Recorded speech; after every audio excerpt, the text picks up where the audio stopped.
Santo e eterno Pai que está nos céus, muito obrigado.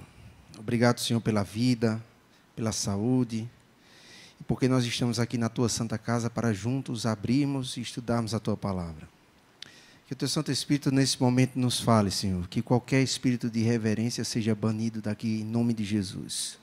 Que nós possamos ouvir a Tua voz, que assim como o apóstolo Paulo, a luz que brilhou para ele possa brilhar para nós e nós possamos ter uma novidade de vida a cada dia. E assim como diz o profeta, que a nossa salvação, que a nossa vereda seja como a luz da aurora, que vá brilhando e brilhando até ser dia perfeito. Fica conosco, Senhor, mais uma vez te pedimos, por Jesus, amém. A série que nós estamos contemplando, estudando, nos deleitando durante esse mês de janeiro, mês de férias, é o ponto da virada. Selecionamos, eu e alguns colegas anciãos, fomos selecionados para separar alguns personagens bíblicos que nos mostram o que aconteceu em suas vidas. E a Bíblia é maravilhosa por isso, porque ela não esconde os defeitos dos heróis que nós conhecemos, né? A despeito de tantas coisas que acontecem no mundo e do que o mundo prega, os heróis bíblicos, eles têm sempre um defeito, mas para expor o poder maravilhoso daquele que pode transformar as nossas imperfeições em bênçãos. E hoje, o apóstolo escolhido, o personagem escolhido para nós estudarmos a história, será nada mais, nada menos do que um rapaz conhecido como Saulo, que, certa feita, depois foi conhecido como Paulo. Ficou conhecido como Paulo, o apóstolo dos gentios. E em Atos, capítulo 9, a partir do verso 1, a gente pode ter noção do que foi a vida, desde que se sabe o que o acometeu, e como ele viveu a partir de então. Atos, capítulo 9, a partir do verso 1, nos conta a história de Saulo. E Saulo, ele respirava, diz o texto sagrado, ainda ameaças de morte contra os discípulos do Senhor. Para quem não tem noção do que era, Saulo, ele participava de uma espécie de cruzada, certo? Em nome da religião, e aí eis o perigo de nós nos tornarmos extremistas naquilo que cremos, né? Meros religiosos. Paulo era um religioso, Saulo, na verdade, né? E em algum momento da história, diz a tradição cristã, e você não vai encontrar isso na Bíblia, que ele teve o seu nome mudado para Paulo, né? Muita gente às vezes confunde e acha que Paulo foi um nome dado pelo Senhor Deus, ou naquela ocasião da queda, Jesus mudou o nome dele de Saulo para Paulo, mas você não vai encontrar isso na Bíblia. Em determinado momento, e a gente vai ver hoje, que Saulo simplesmente adota o nome Paulo para que ele pudesse ter uma maior aceitação por parte do público que queria atuar, que era justamente os gentios. Mas enquanto conhecido como Saulo, ele respirava essas ameaças contra os discípulos do Senhor.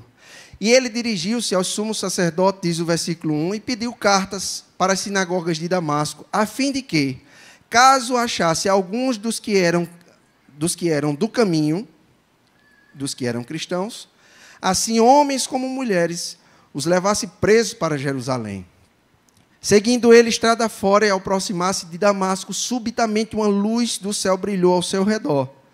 E caindo por terra, ouviu uma voz que lhe dizia: Saulo, por que me persegues? E ele perguntou: quem és tu, Senhor? E a resposta foi: eu sou Jesus a quem tu persegues. Mas levanta-te e entra na cidade, onde te dirão o que te convém fazer. Ora, Saulo, um camarada bravo, valente. Se Saulo tivesse a condição de ser caracterizado nos nossos dias, com certeza Saulo seria paraibano, porque o povo da Paraíba é um povo bravo. Tem algum paraibano aqui? Não, né? Ali, pense num povo valente, né? Brabo. Não queira afrontar, não. Né? Olha o irmão balançando a cabeça ali. Paulo era assim. Saulo era assim. E quando ele de súbito foi surpreendido com essa luz, ele de repente, como a gente costuma dizer aqui, ele se acovardou. Quem era valente era ele, mas nesse momento ele ficou pianinho, ficou com medo. Ele viu algo que nunca tinha visto na sua vida. E o livro Atos dos Apóstolos, no capítulo 12, que fala exatamente sobre essa história de Saulo, ele diz que não apenas Saulo, mas os seus amigos, os seus companheiros que ali caminhavam com ele, também viram essa luz. Mas eles não viram o personagem da luz. E Saulo teve essa oportunidade, teve esse privilégio. Quando Saulo de súbito viu aquela luz, ele viu exatamente a pessoa que ele tinha na mente. Porque quando Cristo foi ressuscitado, quando Cristo foi crucificado e posteriormente ressuscitado, Saulo tinha aproximadamente 28 anos. É certo que a Bíblia não conta desse momento, do do capítulo 9 para trás, mas muito provavelmente Saulo contemplou algumas das obras de Cristo. Pelo menos ele ficava de espreita. E o livro Atos dos Apóstolos diz que Saulo, ele sempre tinha um peso na consciência quando ele começava a perseguir os cristãos. Porque ele, ao olhar para as obras de Cristo e ao olhar para o testemunho daquele povo, ele começava a sentir algo diferente dentro do seu coração. Eu não sei se eu falo com alguém assim hoje, mas é certo que quando nós nos deparamos com as verdades bíblicas e a gente começa a ser confrontado com elas no nosso dia a dia, a gente começa a perceber uma diferença pesada. E os nossos costumes, as nossas tradições, às vezes, nos impedem de fazer aquilo que diz o Senhor. Isso eu estou falando para você que veio comungar conosco essa noite, ou alguém que está nos assistindo através do YouTube, reflita. Você pode estar brigando contra o Espírito do Senhor.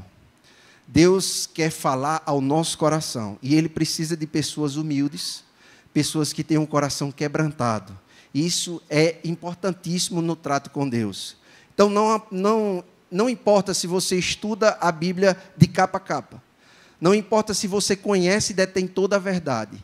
O que importa para Deus é a sua decisão. É aceitar Jesus Cristo como seu Salvador pessoal. É aceitar Jesus e reconhecê-lo na sua vida. Reconhecer o seu estado de pecador e a sua necessidade de um Salvador.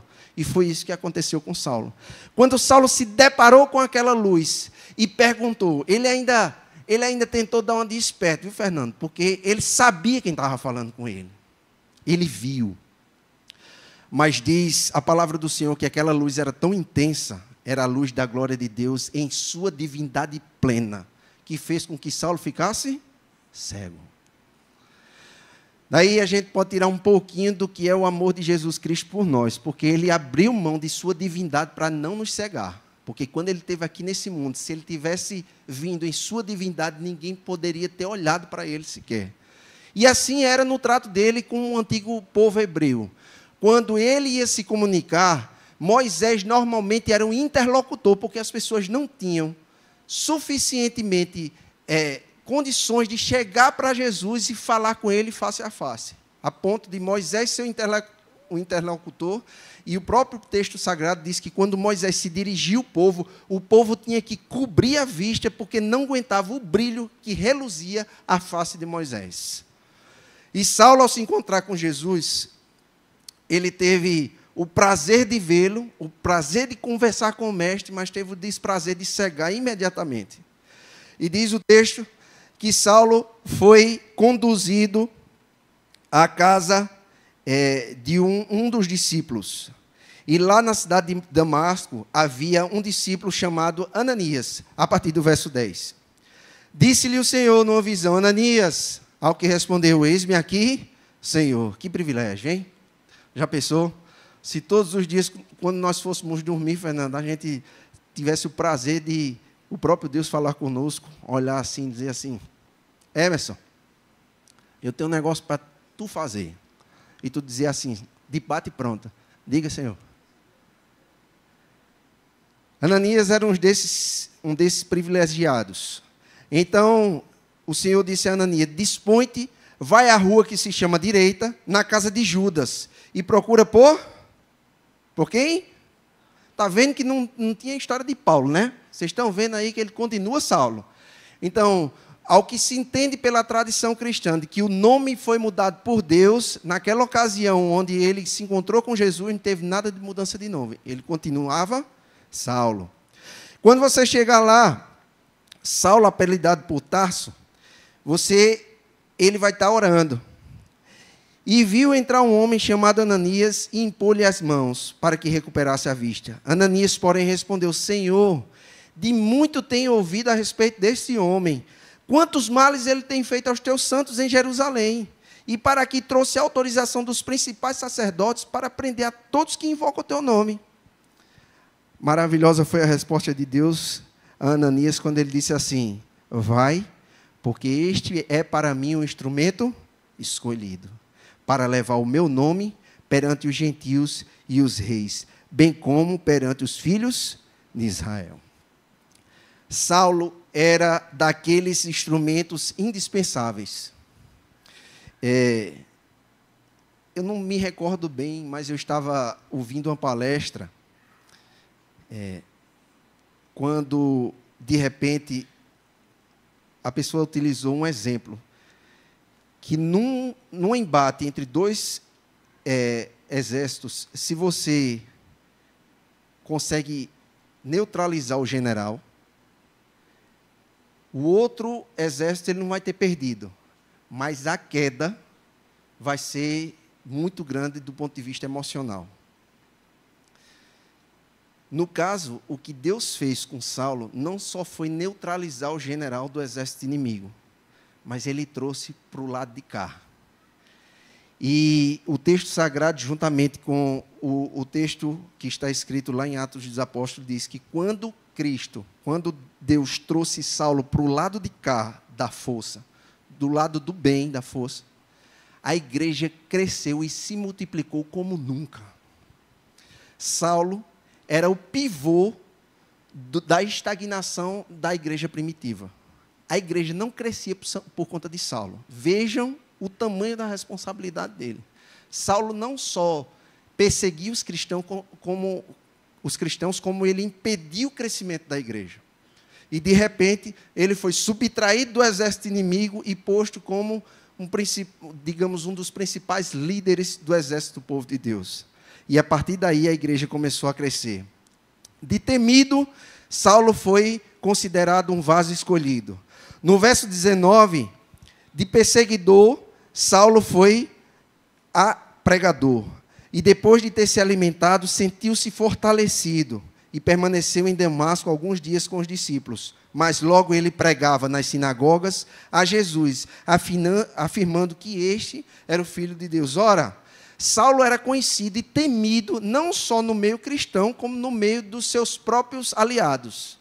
E as pessoas agora começaram a se perguntar como era que Saulo tinha mudado da água para o vinho. Alguma coisa tinha acontecido com ele. As pessoas estavam abismadas com a mudança de comportamento de Saulo. E isso nós trazemos para os nossos dias. Quando nós observamos a pessoa que tem um encontro verdadeiramente com Cristo, ela tem a sua vida transformada. É por isso que pessoas que eram ébrias se transformam em pessoas sóbrias. É por isso que pessoas más se transformam em pessoas boas. Pessoas desonestas, traidoras, se transformam em pessoas honestas e leais. Quando Jesus passa na nossa vida, algo de muito diferente acontece e as pessoas conseguem notar. É por isso que é tão importante o nosso testemunho na comunidade onde nós vivemos. É por isso que é indispensável ao crente dar testemunho. E eu fico muito triste quando às vezes ou ouço ou vejo alguém compartilhar ou publicar em suas redes sociais de que o que as pessoas acham ou deixam de achar da vida delas não lhes interessa. Abra o olho, meu irmão. Abra os ouvidos, minha irmã. O seu testemunho, o seu estilo de vida conta e muito para a salvação da vida das pessoas. Um crente, ele deve em muito a sua responsabilidade de transmitir a outros, não só por meio da palavra falada, mas da palavra vivida. E Saulo transpareceu isso quando se converteu ao Senhor. No verso 31, Saulo como eu já lhes disse, foi desmobilizado. A igreja, na verdade, tinha paz por toda a Judéia, Galiléia e Samaria, edificando-se e caminhando no temor do Senhor e no conforto do Santo Espírito. Saulo era um impeditivo para o crescimento da obra, mas naquele momento, no momento da sua conversão, Saulo passou a ser um vaso importantíssimo na disseminação do Evangelho, principalmente no meio do povo gentil. E Paulo queria, de uma maneira muito rompante e forte, queria sair pregando no meio do povo de Deus, no povo judeu. Ele queria, a toda prova, queria provar para as pessoas que o que ele estava pregando agora era verdade. Ele tinha esse ímpeto dentro de si. Mas Jesus, mais uma vez, pede a Paulo que parasse e fosse para o lugar onde ele ia lhe mostrar. Paulo, do grego, significa Paulus, né? No grego, Paulus, que significa pequeno. Talvez por isso, Paulo, ao perceber a sua diferença em relação ao seu Salvador, tenha adotado esse nome. Mas Paulo era um codinome de Saulo. Saulo era uma dissensão do nome Saul, o mesmo nome do rei dos judeus. Quando, inclusive, Saulo era um descendente da tribo de Benjamim. Ele mesmo diz, hebreu de hebreus. E quando ele resolveu ser chamado pelo nome Paulo, foi justamente, diz a tradição, isso a gente não tem como testificar na palavra, mas diz a tradição cristã, que Paulo adotou o seu nome Paulo para ficar mais fácil de chegar na casa dos gentios. Porque as pessoas tinham aquele preconceito e, de pronto, iriam negar qualquer que fosse a conversa com hebreu, com judeu. Eles não queriam de jeito nenhum. Mas como Paulo se denominava um gentil como eles tinham uma permissividade maior para deixar Paulo entrar. E Paulo foi consignado a ser luz para os gentios. No verso 47 do capítulo 13, onde nós podemos acompanhar de maneira bem enfática o que aconteceu com Paulo, agora Paulo, porque a partir do verso 9 do capítulo 13, você vai ver a última vez que Paulo foi chamado de Saulo. E é justamente nessa parte aqui em que os teólogos eles começam a discordar de determinado momento onde Paulo passou a ser chamado de Saulo. Verso 9, capítulo 13, diz: Todavia Saulo, também chamado de Paulo, cheio do Espírito Santo, fixando nele os olhos, disse: Filho do diabo, cheio de todo engano e de toda malícia, inimigo de toda justiça, não cessarás de perverter os retos caminhos do Senhor. Saulo aqui, nessa feita, estava repreendendo um espírito imundo que dominava um homem chamado Elimas, que era mágico, e atendia aos seus senhores e vivia dando ganhos e muito dinheiro às pessoas que o controlavam. Paulo aqui havia acabado de expulsar o demônio de Elimas, e a partir de então, ele nunca mais foi chamado de Saulo, e sim de Paulo. Paulo também foi o primeiro sarrafo da igreja. Primeiro cristão a ser perseguido, e é sarrafo no nosso modo de dizer mesmo, viu? Porque Paulo, ele apanhou mais do que o quê? Diga aí um exemplo de um camarada que apanha muito. Escravo, né? Do que eu, quando era pequeno. Porque pense num camarada que apanhou, fui eu, viu? Graças a Deus pelas surras que a minha mãe me dava. Neto, você é psicólogo, você sabe que isso daí mudou muita coisa na minha vida, né? Então, Paulo foi o camarada que mais apanhou. Para você ter ideia, capítulo 13, versos 50 a 52, diz o seguinte: Mas os judeus instigaram mulheres piedosas de alta posição, e os principais da cidade levantaram perseguição contra Paulo e Barnabé, expulsando-os do seu território. E estes, sacudindo contra aqueles o pó dos pés, partiram para Icônio. Os discípulos, porém, transbordavam de alegria e cheios do Espírito Santo. Paulo não estava nem aí se ele apanhava. O que Paulo queria era sofrer pelo Evangelho. E o que nós podemos tirar de lição nesses textos que exemplificam como foi a vida de Saulo após a conversão, é que a vida do cristão ela nunca vai ser fácil. Se você se decidiu a ser um cristão, um seguidor de Cristo, você vai sofrer perseguição, você vai sofrer calúnia e você vai sofrer muitas coisas. Não pense que sua vida vai ser fácil, não. Jesus não é aquele vendedor de carro, ou vendedor de produtos de e-commerce, que coloca aquelas letrinhas miúdas aqui, que caso você escolha ou deixe de escolher determinada coisa, você vai perder. Ele já diz de pronto. Quem o segue vai sofrer. Ele diz assim: aquele que quer vir após mim, tome a sua cruz, negue-se a si mesmo e... Negar a si mesmo, sabe o que é? É você deixar de se orgulhar. É você ser uma pessoa quebrantada de espírito. E isso é um dos piores defeitos do ser humano. Muito dificilmente você encontra uma pessoa de espírito quebrantado. Normalmente nós somos orgulhosos, gostamos de bater de frente.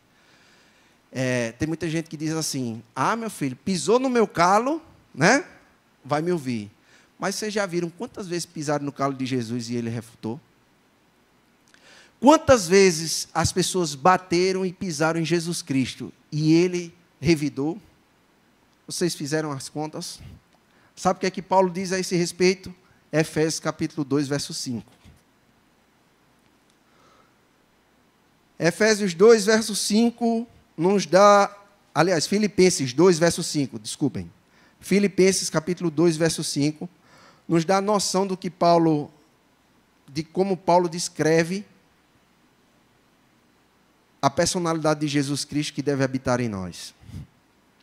Tende em vós o mesmo sentimento que houve em quem?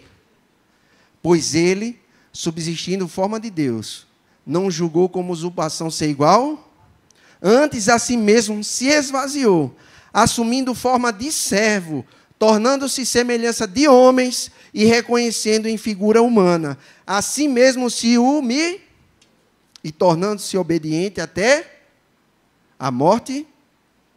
Você está preparado para morrer por Jesus? Paulo diz que para sermos cristãos, nós temos que estar preparados. Às vezes a gente não está preparado para vir no sábado para a igreja. Às vezes a gente não está preparado para vir de pé para a igreja. Que dirá morrer por Jesus? Às vezes a gente não está preparado para ouvir uma malcriação do irmão nosso. Que dirá morrer por Jesus? A vida de Paulo nos ensina que a gente está muito distante do ideal de Deus. Mas ela, ao mesmo tempo, nos ensina que a graça do Senhor nos alcança mesmo em meio a essa distância. Paulo sofreu. Paulo foi perseguido. Paulo foi brigão. Paulo se entregou do seu irmão Barnabé. Capítulo 15, verso 39 até o 41, diz que a primeira briga que houve dos dois, os dois se separaram porque um queria levar João Marcos e o outro não, né? Paulo era uma pessoa semelhantemente a nós, com os mesmos defeitos, mas ele conseguiu, graças a Deus, superar todos os seus defeitos pela perfeição que há em Cristo Jesus. É por isso que nós precisamos seguir o seu exemplo. Paulo também, e aí eu gostaria que vocês me ajudassem em cima. Aquela primeira. Paulo foi preso com seu novo parceiro missionário. Tem aquelas duplas missionárias que a igreja faz? Paulo foi um dos primeiros, viu?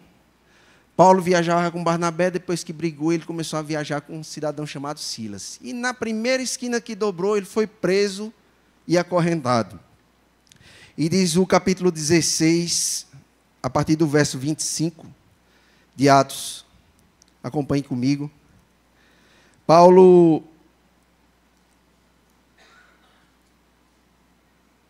começou a louvar.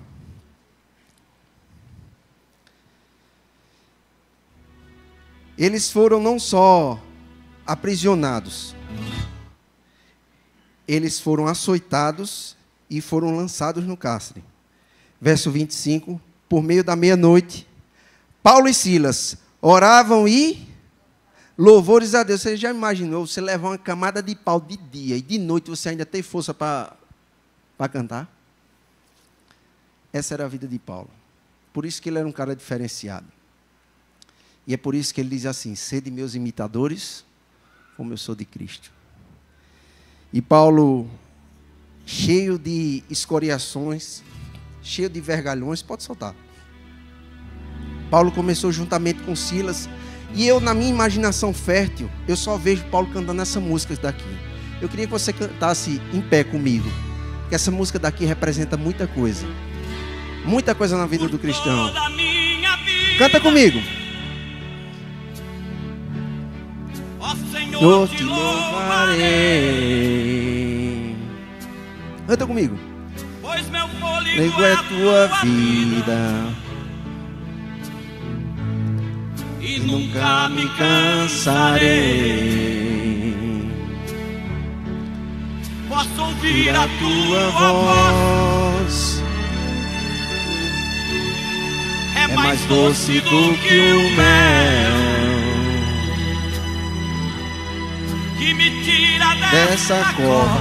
Eu imagino Paulo cantando, olhando para Silas e enxugando cada ferimento, cada vergalhão que ia sangrando no seu braço, nas suas pernas, nas suas costas, cheio de dor. Já vi fogo e terremoto. E ele começa a dizer isso aí, ó. Vento Forte que passou, Já vivi tantos dos perigos, mas tua sua voz me acalmou. Tu das ordem Das às estrelas estrelas e ao mar para os os seus seus limites. limites. Eu me Me sinto sinto tão seguro no teu colo, ó Altíssimo. no Teu colo, ó Altíssimo. Essa parte daí é forte, viu? Não há ferrolhos. E Paulo cantando: nem portas que se fechem diante da tua voz. Não há doença, nem culpa em quem de pé diante de nós. Com a tempestade se acalma. Voz daquele que tudo criou, pois sua palavra é pura. E é o quê? escudo Para os que nele creem. Sabe por que isso passou na minha cabeça? Que essa música daí, ela mexe comigo de uma maneira miraculosa. E eu tenho certeza que se Paulo tivesse conhecimento dessa música daí, essa daí teria sido parte da sua playlist. No momento que Paulo começou a cantar e as cadeias de ferro começaram a se romper, e ele foi libertado juntamente com Silas. Pois não há ferrolhos, nem portas que se fechem diante da tua voz. Não há doença, nem culpa quem de pé diante de nós. E a tempestade se acalma. Voz daquele que tudo criou, e a palavra é pura. É o que? É escudo para os que nele creem. Aleluia. Amém. Podem sentar. E Paulo, quando começou a cantar, o poder foi tão grande que as cadeias não ficaram uma inteira. E diz o texto sagrado que o carcereiro começou a se tremer. Capítulo 16, verso 25. Meia-noite, Paulo e Silas oravam e cantavam louvores a Deus. E os demais companheiros de prisão escutavam. De repente sobreveio tamanho terremoto que sacudiu os alicerces da prisão. Abriram-se todas as portas e soltaram-se todas as cadeias. O carcereiro despertou do sono e, vindo abertas as portas dos cárceres, puxando a espada, ia se suicidar, supondo que os presos tivessem fugido, mas Paulo bradou em alta voz: não te faças nenhum mal, que todos estamos aqui. Então o carcereiro, tendo pedido uma luz, entrou precipitadamente e trêmulo, prostou-se diante de Paulo e Silas. Depois, trazendo-os para fora, disse: senhores, que devo fazer para ser salvo? O carcereiro não estava impressionado com o testemunho dos dois de lealdade e honestidade. Ele estava impressionado. Era com a disposição em louvar, mesmo no meio do sofrimento. O nosso louvor, ele toca, ele fala bastante alto no coração das pessoas que nos cercam. O livro Desejado de Todas as Nações diz que quando Cristo trabalhava junto com seu Pai todos os dias, ele entoava um cântico melodioso e doce. E as pessoas tinham prazer de escutar Jesus cantar. Sabe por quê, Fernando? Porque o louvor de Jesus acalmava-lhes o espírito. O louvor de Jesus acalmava o coração sofredor. Acalmava qualquer ansiedade, qualquer preocupação. E as pessoas tinham prazer de ficar do lado de Jesus, escutando ele cantarolar. Quantas vezes você faz isso no seu trabalho, na sua escola, na sua faculdade? Louve, porque o louvor tem poder para quebrar cadeias. E nessa história de Saulo aqui, de Paulo e Silas, ficou mais do que comprovado. No segundo livro de Coríntios, capítulo 11, a gente vê uma outra oportunidade em que Paulo contou só um pedacinho do seu sofrimento. Paulo era um cara muito modesto. Tanto que, certa feita, ele foi dar testemunho do que já tinha sofrido. E eu gosto da forma como ele conta, que ele diz assim, no verso 24: 5 vezes recebi dos judeus uma quarentena de açoite menos um. Vocês contaram aí? 5 vezes 4 dá quanto? 20, né? 5 vezes 40 dá 200. Dessas 5 vezes aí, você tira uma de cada, fica 195 vezes. 195 açoites Paulo levou. E ele continua dizendo: fui 3 vezes fustigado com uma vara, uma vez apedrejado, em naufrágio 3 vezes, uma noite e um dia passei na voragem do mar, em jornadas muitas vezes, em perigos de rios, em perigos de salteadores, em perigos de patrícios, em perigos de gentios, em perigos na cidade, em perigos no deserto, em perigos no mar, em perigo entre falsos irmãos. Então, meu irmão, se você se sente incomodado quando você vê falsidade no meio da membresia, Paulo já tinha passado por isso com louvor. Paulo nunca abandonou a obra porque via falsidade nos irmãos. Paulo nunca abandonou a obra porque sofreu uma quarentena de açoite menos um durante 5 vezes. Paulo em nenhum momento deixou de viajar para pregar o evangelho porque passou por 3 naufrágios. Às vezes a gente, porque perde um ônibus, desiste de vir para a igreja. Às vezes a gente, por conta do sol quente, não sai para dar um estudo bíblico. Percebem que não é... Eu não estou querendo dizer que a gente precisa ser salvo pelas nossas obras, não. Mas a gente faz muito pouco pela salvação de outras pessoas. E é quando a gente faz muito pela salvação de outros que a nossa salvação chega à nossa porta. Porque a gente tem que amar.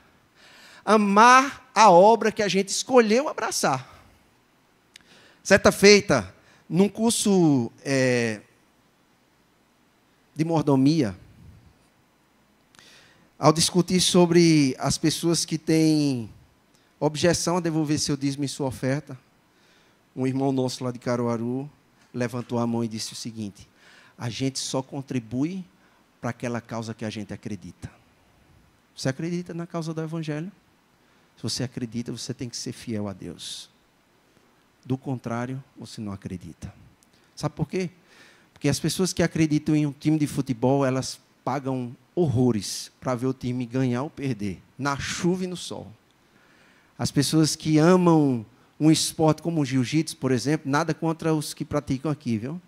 Mas elas têm a sua contribuição para manter a sua academia funcionando, as suas atividades em voga. O crente, ele tem dificuldade de devolver o dízimo quando ele não acredita na causa da sua salvação. ele acha que o que Cristo fez foi pouco em razão de tudo o que ele precisava fazer para salvar a nossa vida.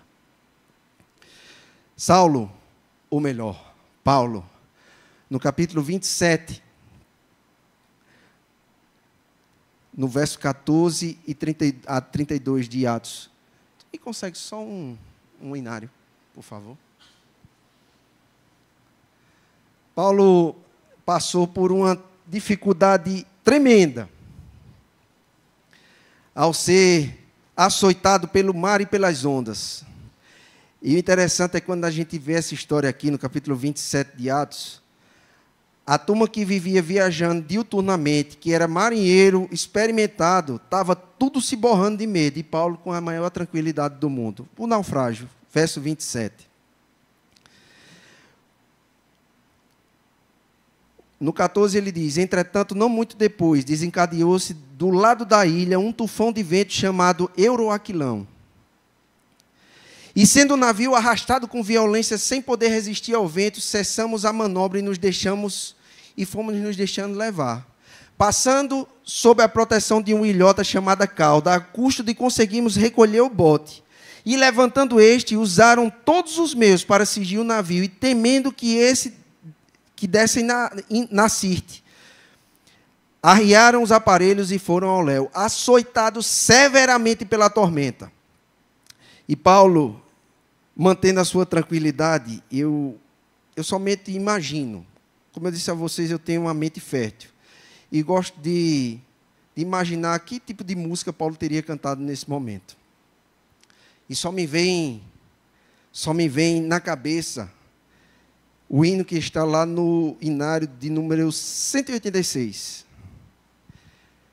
Eu só consigo imaginar Paulo olhando para o mar revolto, para as nuvens acinzentadas, aquela chuvarada caindo, a turma toda empolvorosa, e Paulo cantando assim, ó: ó mestre, o mar se revolta, as ondas nos dão pavor. Vocês sabem cantar? O céu se reveste de trevas, não temos um Salvador. Aí Paulo, no seu íntimo, deve ter olhado para o céu assim e sentido aquela brisa suave cair sobre ele. E juntamente com elas, ele deve ter ouvido a seguinte estrofe: as ondas atendem ao meu mandar, sossegai. Quer seja esse revolto mar, a ira dos homens, o gênio do mal, tais águas não podem naufragar, que leva ao Senhor, Rei do céu e mar. Pois todos ouvem ao meu. E Paulo? Jesus, convosco estou para vos salvar, sim, sossegai. Diz o texto de Atos, capítulo 25 ao 40, 16, 25 ao 40. 27, de 14 a 32, que Paulo, naquele momento, sentiu uma paz tão grande que ele começou a transmitir essa paz para as pessoas, e agora, no lugar dos comandantes do navio estarem dando as ordens para que as pessoas pudessem conter os danos da tempestade, sabe quem estava orientando os marinheiros daquele barco? Paulo. É uma tranquilidade e uma paz que excede todo o entendimento. É por isso que ele falou com tanta propriedade. Mas a vida de Paulo não parou por aí, não. Em Filipenses capítulo 1, verso 21, Paulo faz uma das maiores, se não a maior afirmação de um cidadão que teve possibilidade de viver a vida ao lado de Jesus. Filipenses capítulo 1, verso 21, Paulo afirma a seguinte frase: porquanto para mim o viver é e o morrer. Percebem? A gente fica se borrando de medo quando vê a morte. Quando a gente está doente, a gente se treme todinho.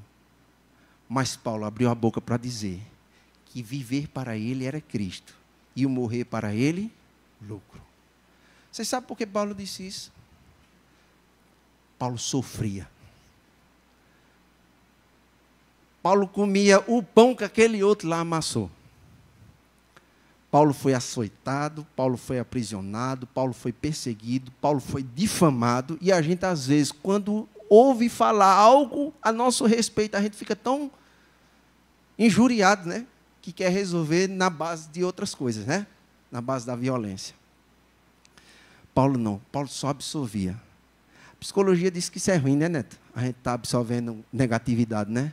E Paulo só colocava para fora essa sua negatividade em forma de poesia, de verso. E foi assim que ele também escreveu lá no livro de Gálatas, capítulo 2, verso 20. Eu queria que vocês lessem aí, porque quando Paulo escreveu isso, na minha mente fértil de novo me veio outra música. Aí eu queria que vocês me ajudassem a entender qual era o sentimento de Paulo. Quando ele escreveu isso que está lá em Gálatas 2, verso 20. O que é que diz aí na Bíblia de vocês? Para ver se é a mesma coisa que diz na minha. Gálatas 2, 20. Alguém abriu? Olha aí. Será que Paulo entendeu o que era ser convertido em Jesus Cristo? Eu imagino Paulo sentado, porque a tradição também diz que Paulo não escreveu nenhuma das suas cartas, viu? Era sempre um companheiro que escrevia para ele. Na maioria das vezes, Lucas. Mas Paulo ele não escrevia, ele ditava o pensamento inspirado. E eu começo na minha mente fértil, imaginar Paulo ditando esse texto e sofejando, sabe o quê? Eu não sou mais eu, Cristo vive em mim. Canta comigo. Em mim, eu não sou mais eu, tudo em mim mudou. Quando encontrei a Jesus, meu Rei, um milagre aconteceu, vivo não mais eu.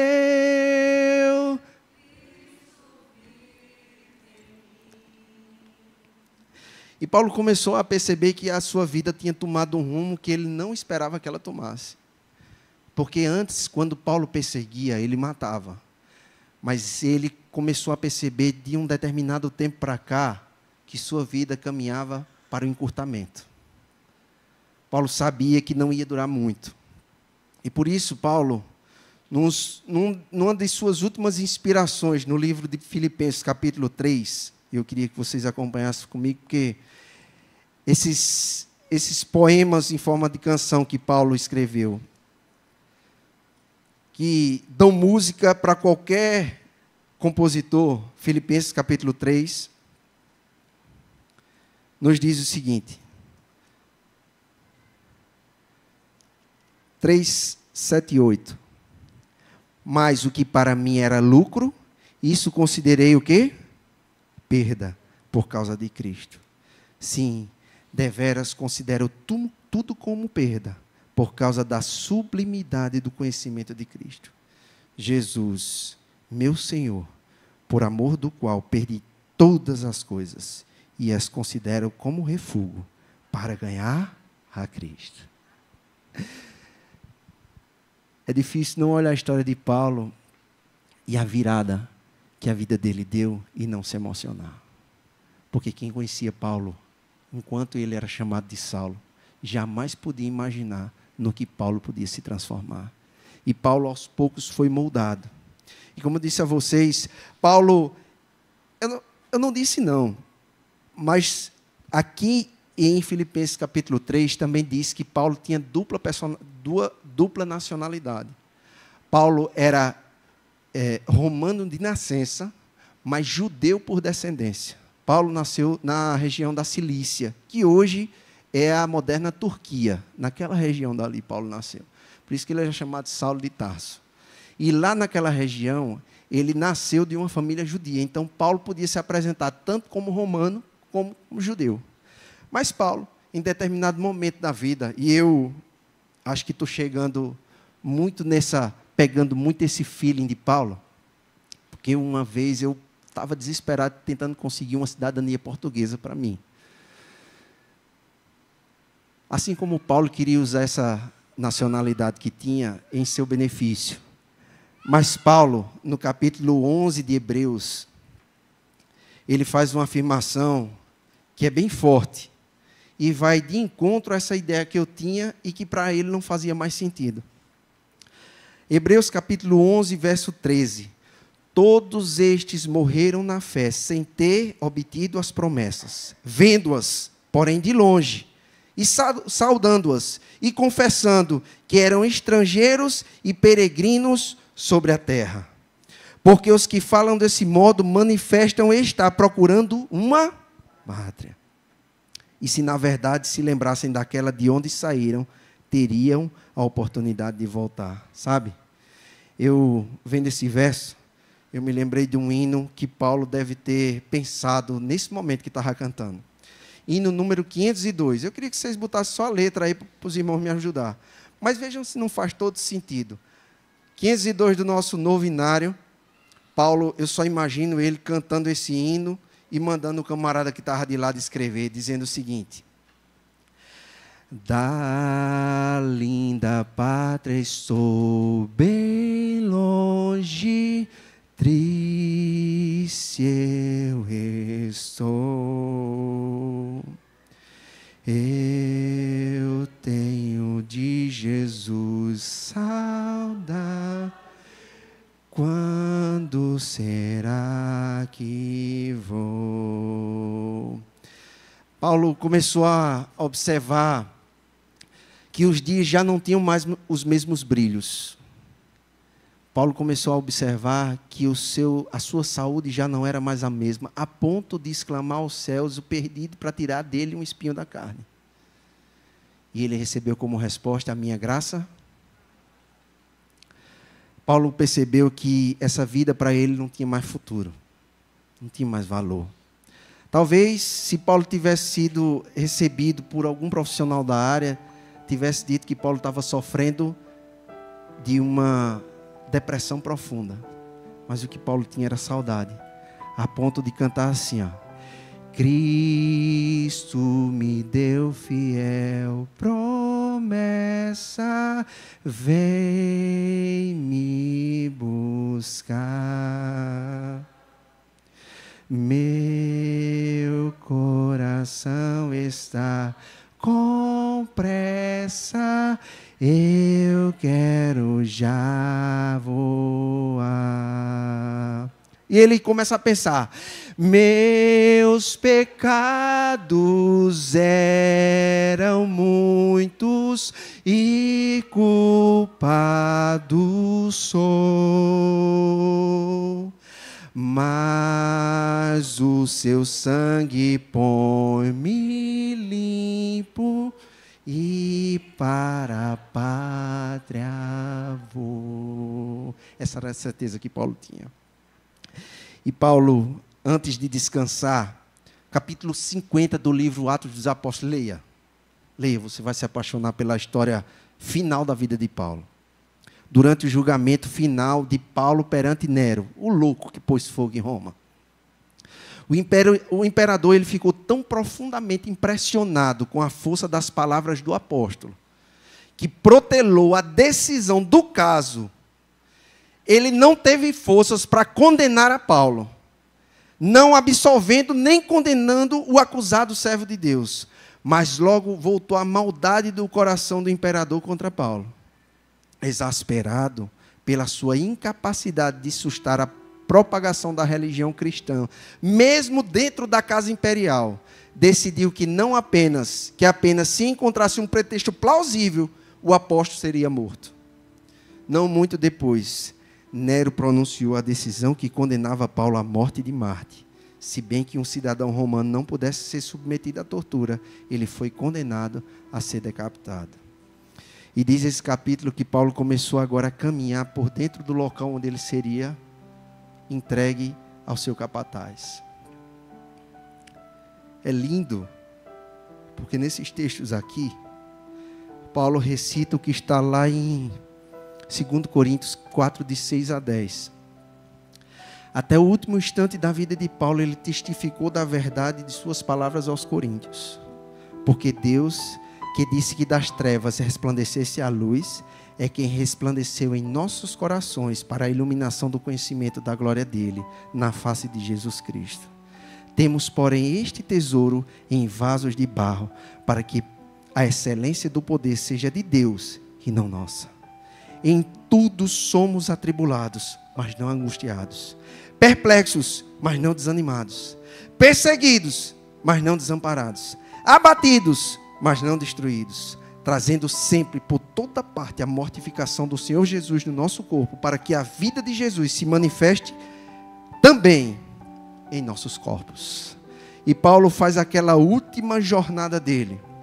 E aí, Neto, eu imagino Paulo cantando o 485.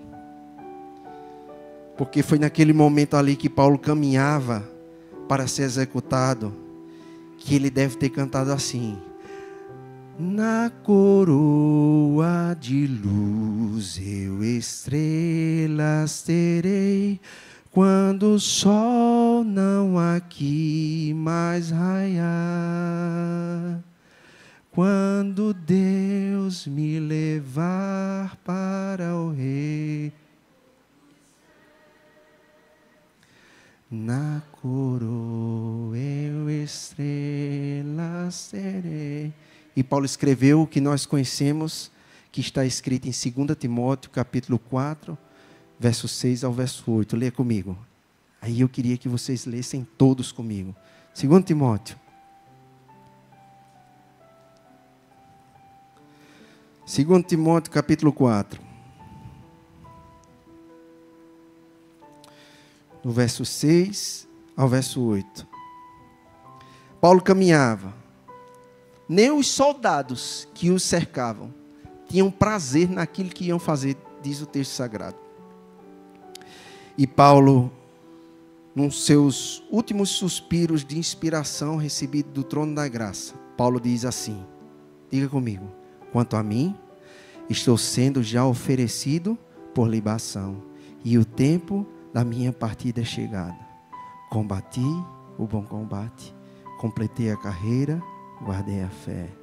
Já agora a coroa da justiça me está guardada, na qual o Senhor, reto juiz, me dará naquele dia, e não somente a mim, mas também a todos quantos amam a sua vinda.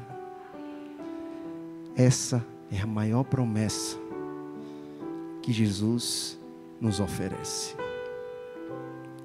A coroa da vida era certeza na vida de Paulo.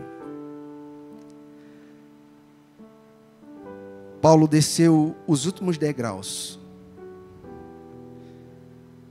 O capataz, diz Ellen White, escondeu a espada, porque ele não queria matar Paulo. Os soldados que conviveram com Paulo, com suas feições patibulares, sua seriedade, sentimento de dever a cumprir.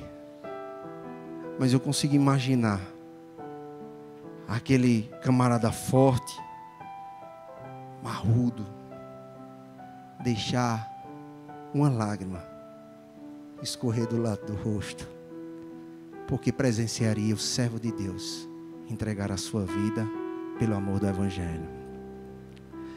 O capítulo 50 do Atos dos Apóstolos diz que Paulo converteu a muitos por ocasião da sua morte. E diz que o último suspiro de Paulo está em 2 Timóteo, capítulo 1, verso 12, depois você lê. Quando ele diz: eu sei em quem tenho crido. Paulo, numa das suas últimas sensações e pensamentos, deve ter cantado, ou pelo menos imaginado, pela inspiração do Espírito de profecia, que anos mais tarde viria a compor esse hino que nós vamos cantar agora de pé. Paulo deve ter pensado e deve ter entoado ele: na certeza de que, na manhã da ressurreição, o seu nome seria chamado. E ele receberia o seu galardão, que agora sim, para todo sempre. Fique de pé e cante comigo. O hino é aquele último mesmo, viu? Um pouco mais. Essa deve ter sido a promessa de Jesus para Paulo. Jesus deve ter chegado do lado de Paulo através da atuação do Espírito Santo, deve ter dito assim: meu amigo, eu já passei por isso.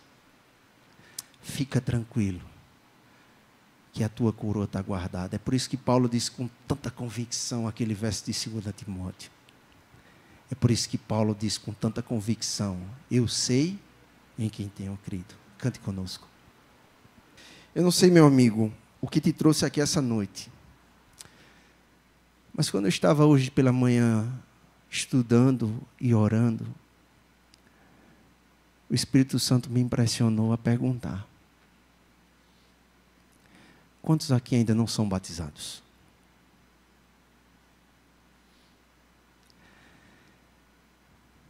O que é que falta para você entregar a sua vida ao Salvador?